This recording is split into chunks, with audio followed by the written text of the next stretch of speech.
Hello दोस्तों, आप सभी का मेरे YouTube चैनल साइंस स्टडी अड्डा पर आप सभी का स्वागत है।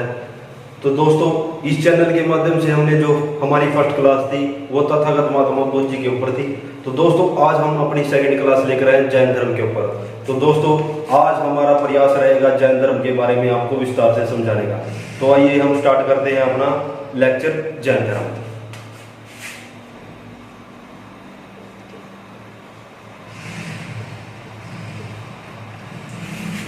तो लेक्चर शुरू करने से पहले मैं आपको जैन धर्म के बारे में कुछ बातें बताना चाहता हूँ। तो जैन धर्म में कुल 24 तीर्थकर हुए हैं। तीर्थकर का मतलब होता है जो व्यक्ति संसारिक जीवन को त्याग कर अपनी मन की इच्छाओं पर काबू पा लेता है, तो विजय प्राप्त कर लेता है, उसको हम तीर्थकर कहते हैं। तो दोस्तों, जैन धर्म में हमारे 24 तीर्थकर हुए हैं और सबसे पहला हमारा तीर्थकर था ऋषभ देव जी, जो हमारे जैन धर्म के संस्थापक थे। उसके बाद हमारे 24 रहे हैं, 22, 23 और 24 इसमें महत्वपूर्ण है। जो हमारा 22 है वो अष्टनेमी और 23 नंबर पे हमारा है पार्श्वनाथ जी और 24 नंबर पे हमारे महावीर स्वामी जी। तो हम शुरू करते हैं। जो हमारा जैन धर्म का संस्थापक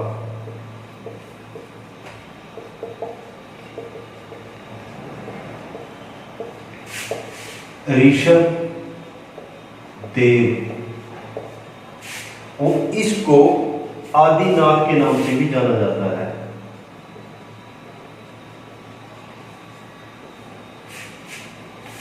और जो हमारे 22 नंबर के, 23 के और 24 नंबर के जो तीर्थकर रहे हैं वो हमारे लिए महत्वपूर्ण है, जो कि हमारे कॉम्पिटिटिव एग्जाम में हमसे इनके ऊपर से क्वेश्चन पूछा जाता है। तो 22 नंबर के अरिष्ट नेमी और 23 नंबर के पार्श्वनाथ जी और 24 नंबर पे हमारे महावीर स्वामी जी।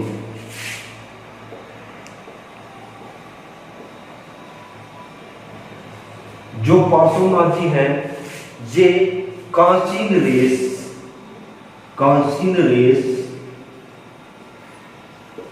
अशोक सेन जी के पुत्र हैं। और जो हमारे 24 नंबर है ये हमारे महावीर स्वामी जी। तो आज हम महावीर जी स्वामी जी के बारे में विस्तार से आपको समझाते हैं, क्योंकि जैन धर्म का जो आगे चलाने वाले, जैन धर्म को आगे चलाने वाले, विश्व में प्रसिद्ध करने वाले वो हमारे महावीर स्वामी जी हैं। तो महावीर स्वामी जी का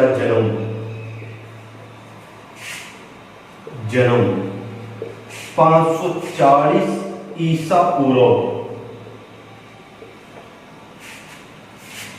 कुंडग्राम, वैशाली के कुंडग्राम में हुआ था। और जो इनके पिताजी का नाम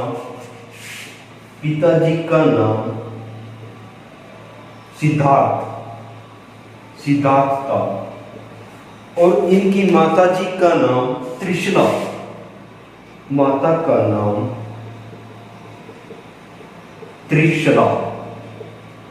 था।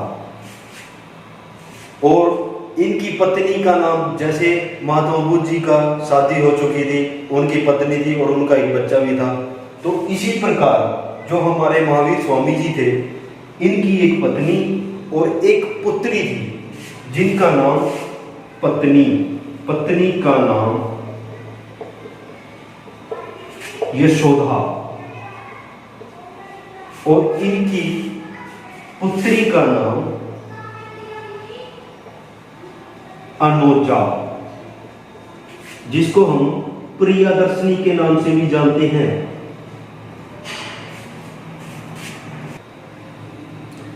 और इसके बाद 29 साल की आयु में इन्होंने अपना ग्रह त्याग कर दिया।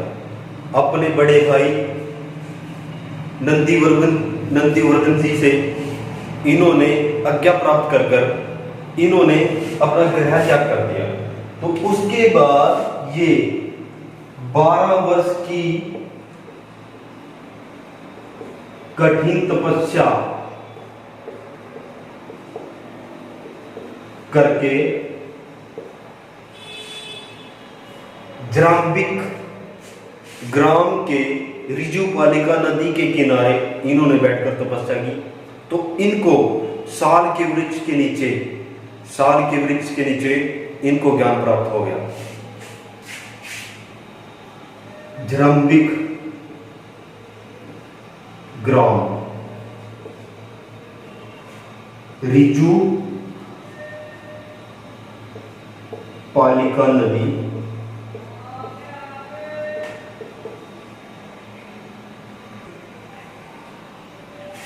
ऋजुपालिका नदी के किनारे उनको ज्ञान प्राप्त हो गया था।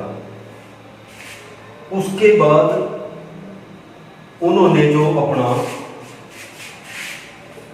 फर्स्ट उपदेश राजगृह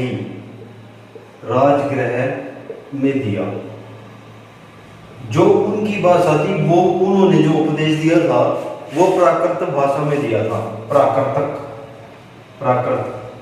भाषा में उन्होंने अपना उपदेश दिया था। ज्ञान प्राप्त करने के बाद महावीर स्वामी जी को जिसका अर्थ होता है विजेता,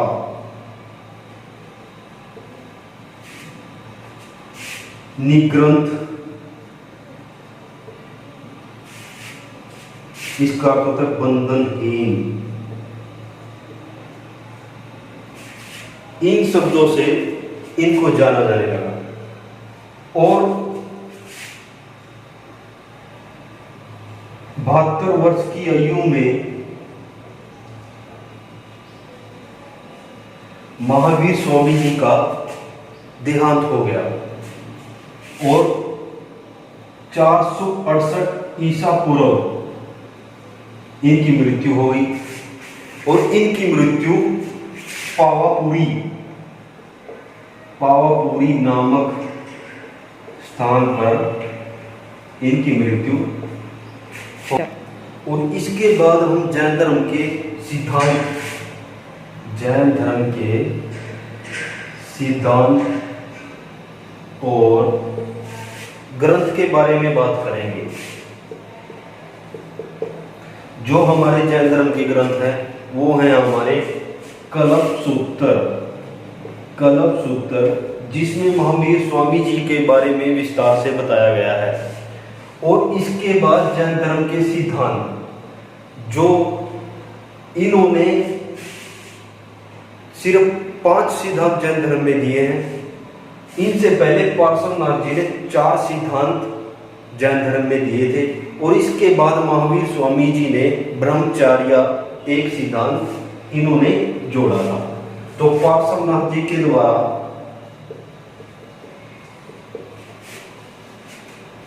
सत्य, अहिंसा,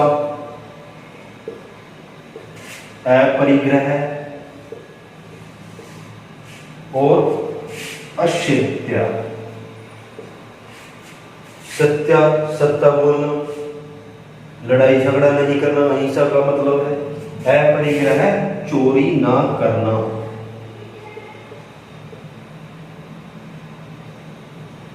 अपरिग्रह का मतलब है संपत्ति न रखना,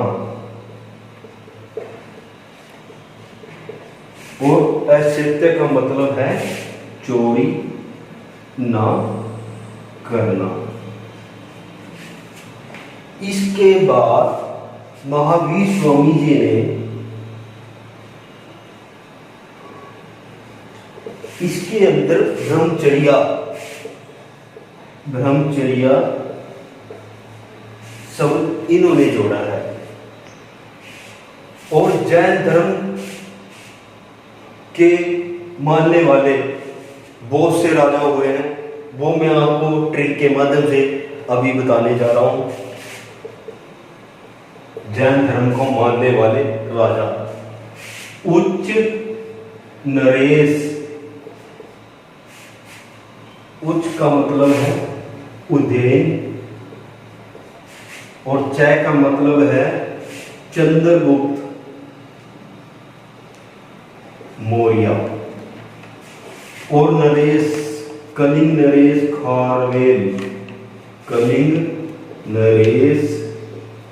खारवेल और उसके बाद उच्च नरेश वर्षा कर गंगाचल। वर्षा से आओ मेघ वर्ष और गंगा से गंगवंश के राजा और चंद से चंदेल वंश। ये सभी राजा जैन धर्म को मानने वाले थे। इसके बाद जैन धर्म को 11 गणधरों में बांटा गया। एक गणधर का एक प्रधान नियुक्त किया गया, जिसका उत्तरदायित्व था जैन धर्म को सही दिशा में ले जाना और उसका प्रचार करना। और इसके बाद त्रिरत्न, जैन धर्म के भी त्रिरत्न थे और बौद्ध धर्म के त्रिरत्न, सम्यक दर्शन, सम्यक ज्ञान, सम्यक कर्म। सम्यक दर्शन, सम्यक ज्ञान और सम्यक कर्म।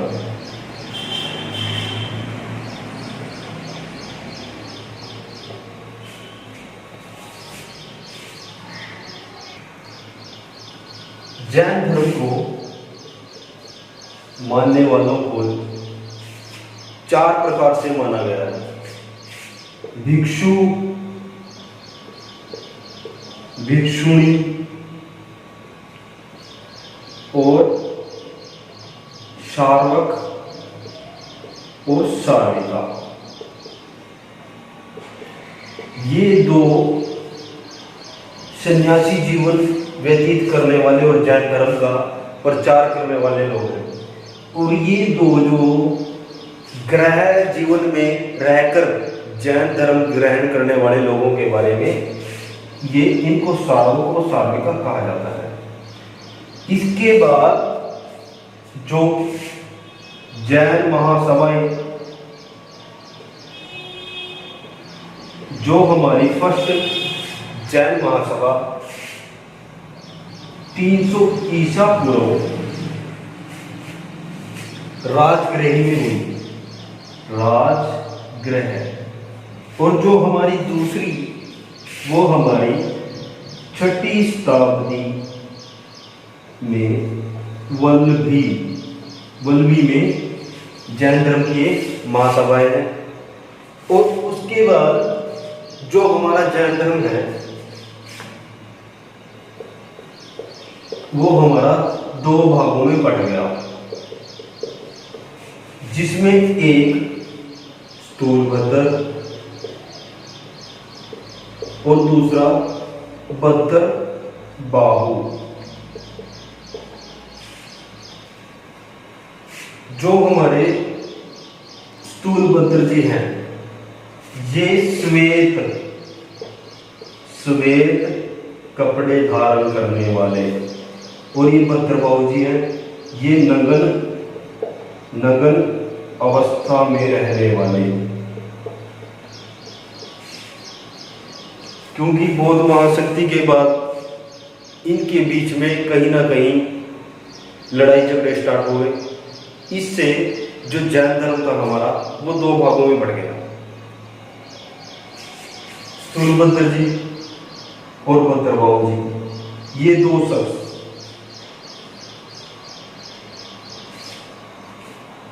इन्होंने, जो स्थूलभद्र जी है वो श्वेत कपड़ों वाले, और जो भद्रबाहु जी है वो नग्न अवस्था में रहने वाले जैन धर्म को इन्होंने 2 भागों में बांट दिया। तो इसके बाद जो हमारे जैन धर्म जी हैं, गंग वंश के राजा, गंग वंश के राजा के मंत्री, गंग वंश के राजा के मंत्री ने कर्नाटक के श्रवणबेलगोला में गोमतेश्वर में सबसे ऊंची मूर्ति लगाने का काम किया है। तो ये दोस्तों, आज आपको जैन धर्म के बारे में हमने विस्तार से बताया, और इस वीडियो को ज़्यादा से ज़्यादा शेयर और लाइक करें। आप सभी को धन्यवाद। मैं आपको अगली क्लास में मिलता हूँ।